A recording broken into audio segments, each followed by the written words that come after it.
In the world of Naruto, parental relationships are, well, complex. Some characters are orphans, some had their parents killed by their elder brother, and some, well, ended their own lives. And if it's none of these, they probably died in a war. So with that said, who were the people that stepped up? In this video, we're taking a look at the biological parents of characters from Naruto, and then who their real parents, who actually raised them, were. Let's start with the most important character in the verse, Naruto. Naruto's biological father was Minato Namikaze, the fourth Hokage, one of the strongest shinobi to ever live. But Minato sacrificed himself during the Nine-Tails attack to protect the village and his son, leaving Naruto without a father from day one. So, who stepped up? Well, a few people did. Hiruzen technically adopted Naruto in his early years, but let's be honest, the man was not present. Naruto was getting bullied, drinking expired milk, and surviving off ramen. Someone call CPS on this man. The first real father figure to actually show up for Naruto was Iruka, his homeroom teacher. Iruka helped a young Naruto build confidence before he even became a ninja. Naruto felt that bond so deeply that he asked Iruka to walk him down the aisle at his wedding, playing the role of the father of the groom. Kakashi also played a huge role as a father figure, helping Naruto grow into a shinobi who could defeat pain and reach Sasuke on a human level. But if we're picking one man who was truly Naruto's real father, it's Jiraiya. Naruto spent nearly 2.5 years under Jiraiya's direct care. He taught him the Rasengan, Sage Mode, and what it means to never give up. That is the strongest paternal bond Naruto ever had. Now for Naruto's biological mother. That was Kushina Uzumaki, the Nine-Tails Jinchuriki. She was fierce, loving, and gave her life the same night Minato did to protect her son. Naruto grew up with no mother at all. The only maternal figure Naruto ever had was Tsunade. On the surface, she's a drunkard and a serial gambler, but as Hokage, she helped Naruto understand the weight of the hat. She showed him what it costs to lead. Not a warm and fuzzy mother figure, but the one that he got. Here, I would like to thank today's sponsor, Polybuzz AI. And why do I personally love this app? Because it lets me speak with thousands of anime characters about anything I want. Whether I want to have a bit of fun with my favorite characters like Sasuke, Gojo, Luffy,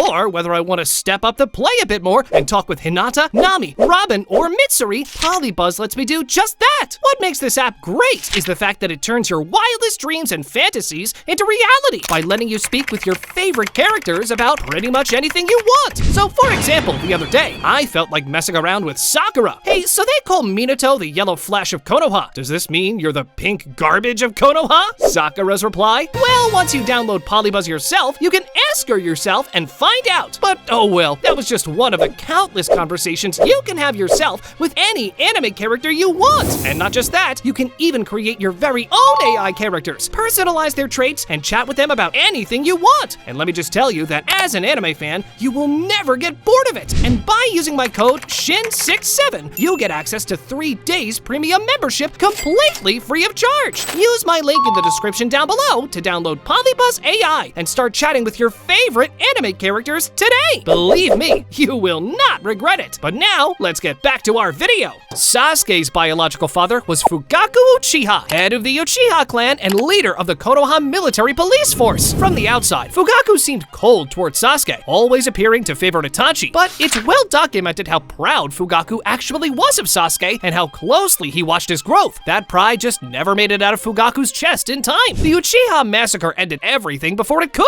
After losing his father, Sasuke eventually ended up with Orochimaru as his father figure, or at least guardian, spending around 2.5 to 3 years with the man. And yes, Orochimaru was planning to take over Sasuke's body the whole time, but still, Orochimaru's methods forced Sasuke to always be a step ahead and sharpen his abilities to read people's true intentions. Cold, calculating, and strategic, that is what Orochimaru made Sasuke. But the real father figure in Sasuke's life was Itachi, his older brother. Sasuke idolized Itachi before the massacre and spent years chasing him after it, even when everything between them was hate and pain. Itachi was the force shaping every decision Sasuke made. Kakashi also stepped up as a father figure who actually understood Sasuke's pain. The scene where Kakashi tells Sasuke that everyone he's ever loved is dead, and Sasuke's face in that moment, oh, it says everything. Kakashi taught him Chidori and how to use the Sharingan properly. He tried. Sasuke's biological mother was Mikoto Uchiha. Most people remember her as a housewife, but Mikoto was a jonin before she settled into family life. She was warm, present, and loving right up until her death in the massacre. And even facing death by her own son's hands, she told Itachi she was proud of him. That tells you everything you need to know about the kind of mother she was. Sasuke never really had a replacement maternal figure in his life. The closest thing would be Karin, who was obsessively devoted to him, but that's a stretch. Mikoto was his biological and real mother. There was no one else who came close to filling that role. role after her. Kakashi's biological father was Sakumo Hatake, the White Fang of the Leaf, a legendary ninja who once prioritized his comrades over the mission. The criticism he received for that choice was so brutal that Sakumo took his own life. Kakashi watched that happen as a child, and it broke something in him. He decided he would never make that same mistake. He would follow the rules above everything. Minato stepped in as a positive father figure for Kakashi after that. He recognized Kakashi's talent and tried to help him by placing him in the Anbu, but Kakashi's walls were too thick at that time, and then Minato ran out of time completely during the Ninetales attack. The man who actually got through to Kakashi was Hiruzen. Slowly and patiently, Hiruzen pulled Kakashi out of the guilt and darkness that had been swallowing him, and most importantly, he gave Kakashi Team 7, a new family, something Kakashi has always been grateful for. Kakashi's biological mother was never named or shown in any meaningful way in the series, and there's no maternal figure in Kakashi's story that rises to the level of being called a real parent. Now, let's switch things up by taking a look at some antagonists. Let's talk about the founders of the Akatsuki, Nagato, Yahiko, and Konan. The only biological parents we know by name are Nagato's, Fuso, and Issei. They died in the war like so many others. The man who stepped up as the real father for Nagato, Yahiko, and Konan was Jiraiya. When he ran into these three kids just trying to survive, he felt guilty enough to stay. He taught them how to fight, how to live, and what it meant to be a shinobi. It was only after a life-or-death situation unlocked Nagato's Rinnegan that Jiraiya committed to training them fully, and his lessons never left Nagato. Even after everything, Nagato gave his life to revive the people he had killed in Konoha. That was Jiraiya's influence, still alive inside him at the very end. As for a maternal figure, none of the three really had one. Konan is often the closest thing to a mother figure within the group itself, caring for Nagato and Yahiko in ways the others didn't. But there's no adult woman who stepped into that role for any of them. Their story is defined by one parental figure, and that was Jiraiya. How's about we take a look at Jiraiya too, since he fostered so many children? Jiraiya's biological parents were never actually revealed in the series. We simply don't know who they were. But the man who functioned as his real father was Hiruzen Sarutobi, practical, powerful, and present in the way that mattered. Hiruzen shaped Jiraiya's path as a shinobi and as a person. But an underrated father figure for Jiraiya is Fukasaku, one of the two great sage toads. He helped Jiraiya learn the sage mode and helped him become the wise, grounded man he was in his later years. Jiraiya's biological mother was never revealed, and the closest thing to a mother figure for Jiraiya would be Shima, Fukasaku's wife. So Hiruzen and the sage toads are the ones who raised Jiraiya. How about we go back and take a look at the last member of Team 7, Sakura. Sakura's biological father is Kizashi Haruno, a fairly ordinary man from one of the most unremarkable clans in Konoha. No special powers, no Kekkei Genkai, nothing that stands out. But Kizashi was present and loving, which already puts him ahead of half of the parents of the series. Sakura's biological mother is Mebuki Haruno. Like Kizashi, Mebuki is an ordinary woman with no special abilities, but she was there, present, caring, and relatively normal compared to almost every other parent in the universe. And the real maternal figure in Sakura's life was Tsunade. Tsunade functioned as the dominant guiding force in Sakura's growth, and that role goes beyond just being a mentor. Tsunade helped Sakura understand her own worth, the gravity of Sasuke's situation, and what she was truly capable of. She made Sakura into the strongest kunoichi of her generation. Tsunade was essentially a guardian figure for Sakura. Tsunade was the one who saw her, believed in her, and built her up from the ground. Meanwhile, characters like Itachi faced a very different kind of childhood. Itachi's biological father was Fugaku Uchiha, and unlike his relationship with Sasuke, Fugaku was deeply involved in Itachi's life. When Itachi was just 4 years old, Fugaku took him to a third ninja war battlefield and made him witness the horrors of it firsthand. That single moment turned Itachi into a pacifist. From that day forward, he dedicated himself to becoming strong enough to prevent war from ever happening again. By 11, he was already in the Anbu. Fugaku shaped Itachi's entire worldview, and ironically, the values Fugaku planted in him led directly to Itachi killing their clan, including Fugaku himself. And even in that final moment, Fugaku told Itachi he was proud of him. Another major influence was Shisui Uchiha, who was a mix of a parent and an older brother to Itachi. Shisui reinforced Itachi's belief in peace and reconciliation from a young age. Before his death, Shisui entrusted Itachi with his remaining Sharingan and asked him to protect the village and the clan, even at great personal cost. In the end, Fugaku was both the biological and real father of Itachi. And as for the maternal figure, Itachi's biological mother was Mikoto Uchiha, loving, warm, and present throughout his childhood. And like Fugaku, she faced her death at Itachi's hands and still told him she was proud.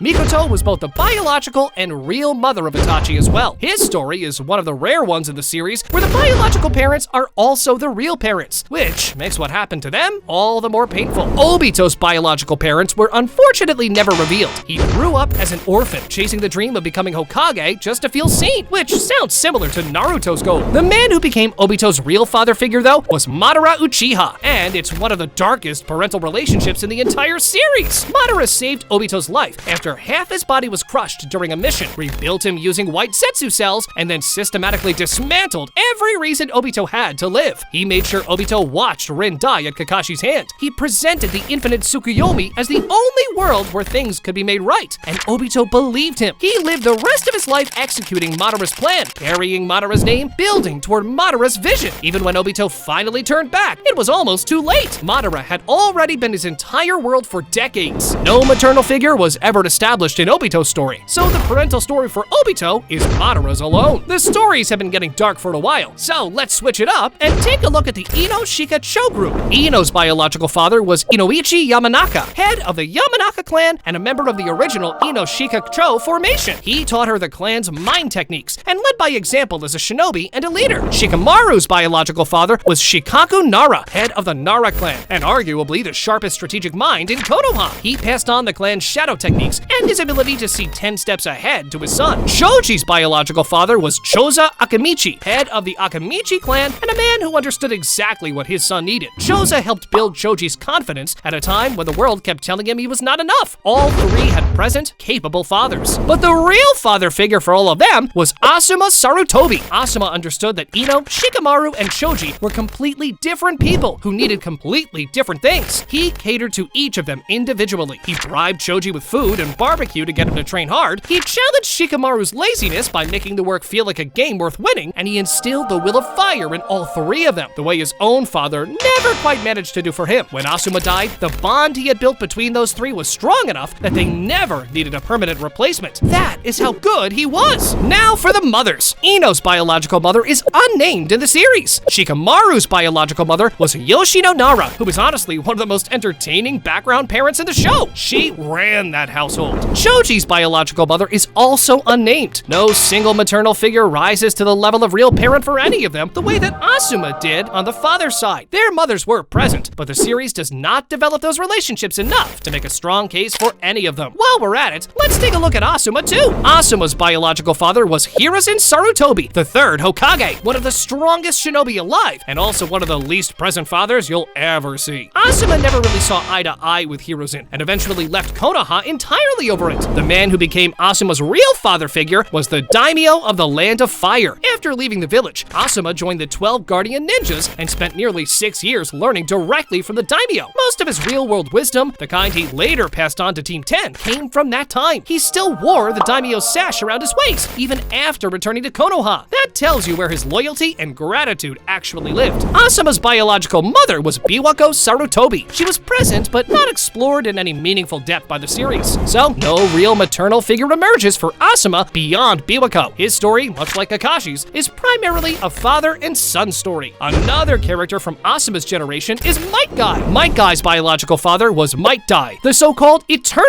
Geni, a man ridiculed his entire life for having no talent. Guy grew up watching his father get mocked, and he faced the same treatment, but Dai never stopped. He mastered the 8 gates through sheer stubbornness and taught his son that hard work was the only thing that mattered. When Guy's team was attacked by the 7 ninja swordsmen of the mist, Dai opened all 8 gates and held them off long enough for Guy to escape, killing several of them in the process, and dying to do it. That moment defined Guy for the rest of his life. Might Dai was both the biological and real father of Might Guy. No one else shaped him the way that Dai did. Might Guy's biological mother was never named or shown in the series, so no maternal figure steps forward in his story either. Guy's entire parental story belongs to Dai. As for some of Might Guy's students, Rock Lee's biological parents were never named. We don't know if he was an orphan or simply had parents who were never shown. The man who became Lee's real father, though, was Might Guy. Guy saw himself in Lee immediately. A kid with no natural talent, no genjutsu, no ninjutsu, nothing but the will to keep going. Guy devoted himself to Lee's growth completely, teaching him that effort could beat talent and pouring everything into making Lee's dream possible. The bond between them is one of the most genuine parental relationships in the entire series. No maternal figure is established in Rock Lee's story. Much like Guy, his parental story is defined entirely by one man. Neji's biological father was Hisashi Hyuga, a branch family member who lived his entire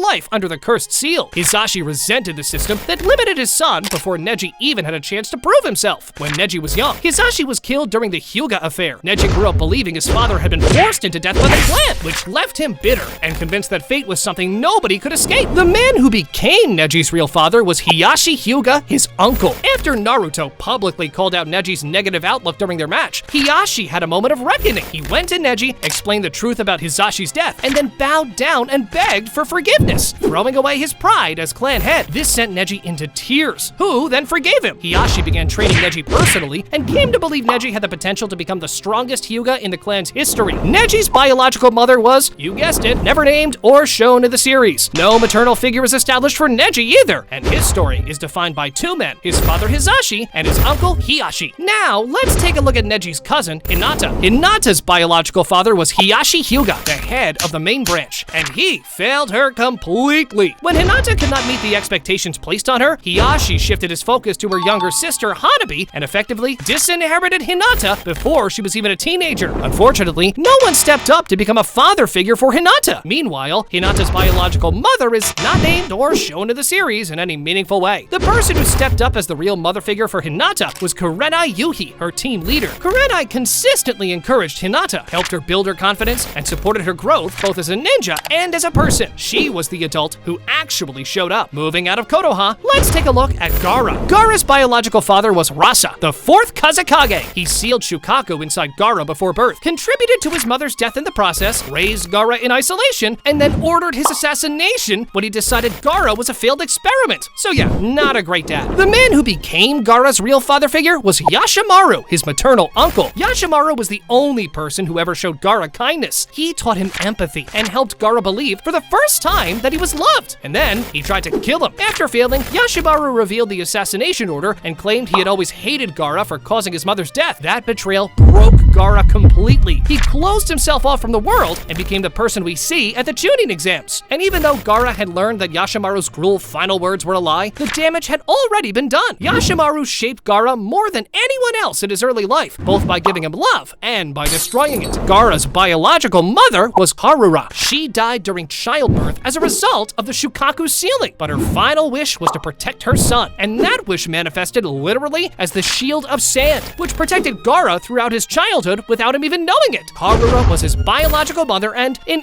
every way that matters, his real mother too. She just had to love him from beyond death to do it. Another interesting case is Konohamaru. Konohamaru's biological parents were never shown or named in the series. His grandfather Hiruzen was technically his guardian and the father figure, but Hiruzen's approach was basically to let Konohamaru do whatever he wanted and just hope for the best. The actual day-to-day fathering fell to Ebisu, Konohamaru's bodyguard, who mostly just did Konohamaru's dirty work. Neither of them were really raising him, but the person who became Konohamaru's real father figure was Naruto. Nobody else was willing to be straightforward with the third Hokage's grandson. Naruto had nothing to lose, so he treated Konohamaru like a regular kid, called him out when needed, and showed him what real determination looks like. Konohamaru started idolizing him immediately. Naruto taught him the Rasengan, Shadow Clone Jutsu, and Taijutsu, and more than any technique, he taught him the actual will of fire that everyone else was only talking about. No maternal figure is established for Konohamaru in the series. Now, let's take a look at some of the characters from the sequel, Boruto, Naruto Next Generations. Let's start off with our main character, Boruto. Boruto's biological father is Naruto Uzumaki, the 7th Hokage. Naruto loves Boruto deeply, but being the Hokage never left Naruto with enough time. Growing up as an orphan, Naruto didn't really know how to be a father too. The distance between them during Boruto's early years became one of the central tensions of the whole series. But the man who became Boruto's real father was Sasuke Uchiha. From early on, Sasuke took Boruto under his wing, trained him, shared stories about Naruto's early life, and showed him what it meant to protect people from the shadows. Boruto abandoned his dream of becoming Hokage and chose to follow Sasuke's path instead. When the whole world was turned against Boruto after Ada's ability alter reality, Sasuke was one of the few who still chose to trust him. He trained Boruto in secret for a year, preparing him for everything ahead. When Code and the Claw Grimes attacked, Sasuke sacrificed himself to get Boruto out safely and ended up trapped as a tree. Today, Boruto carries Sasuke's sword. That says everything, making Sasuke the real father figure of Boruto. Boruto's biological mother is Hinata, and unlike Naruto, Hinata was actually present. She was warm, steady, and always there for her kids, even while carrying the weight of Naruto's absence on her own. Hinata is both the biological and real mother of Boruto. Nobody stepped in because nobody needed to. Sarada's biological father is Sasuke Uchiha, and he was not there for her at all. Sasuke spent years roaming the world as the Shadow Hokage, tracking Otsutsuki activity and atoning for the things he did during the Naruto series. Sarada did not consciously meet her father until she was 11 years old, and when she finally did, Sasuke did not even recognize her. He threw a blade at his own daughter before realizing who she was. At one point, Sarada even believed she might be Karin's daughter. Despite all of this, she never stopped admiring him. The chance to finally meet Sasuke was so overwhelming that it triggered the awakening of her Sharingan. Over time, they built something real, and today Sasuke's trust in Sarada's judgment is one of his defining traits, making Sasuke the biological and real father of Sarada. Sarada's biological mother is Sakura Haruno, and Sakura raised her alone. Every stage of Sarada's life, every lesson, every difficult moment, Sakura was the one who was there. Thanks to Sakura, Sarada grew into a confident and compassionate young woman with the dream of becoming Hokage. Sakura is both the biological and real mother of Sarada. She did the whole job by herself.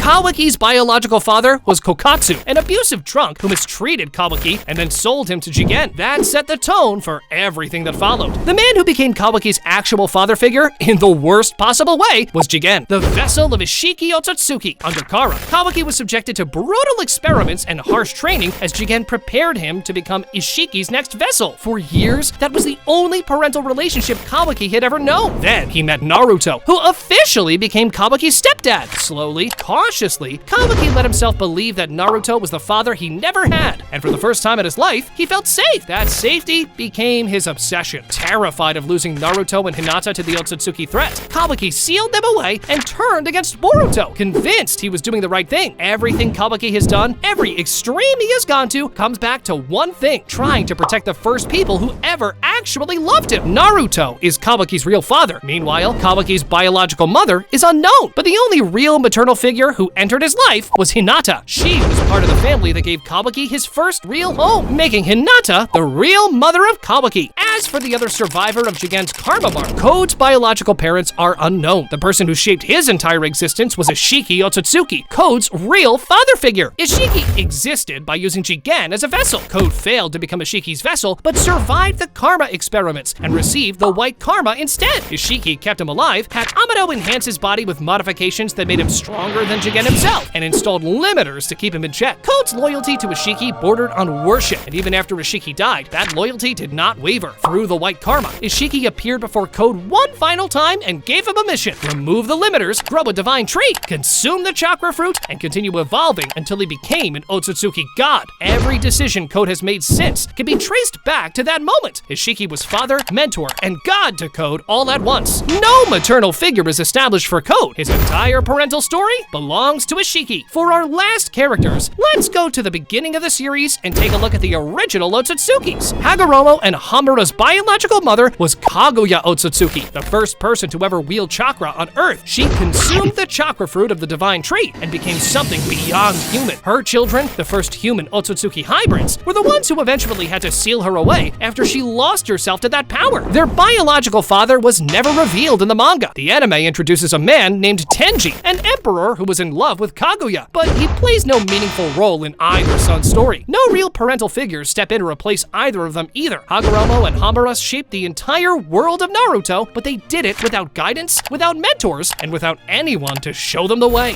Thanks for watching this video. Make sure you like and subscribe, and click on this video next for more great anime content. Go on, check it out!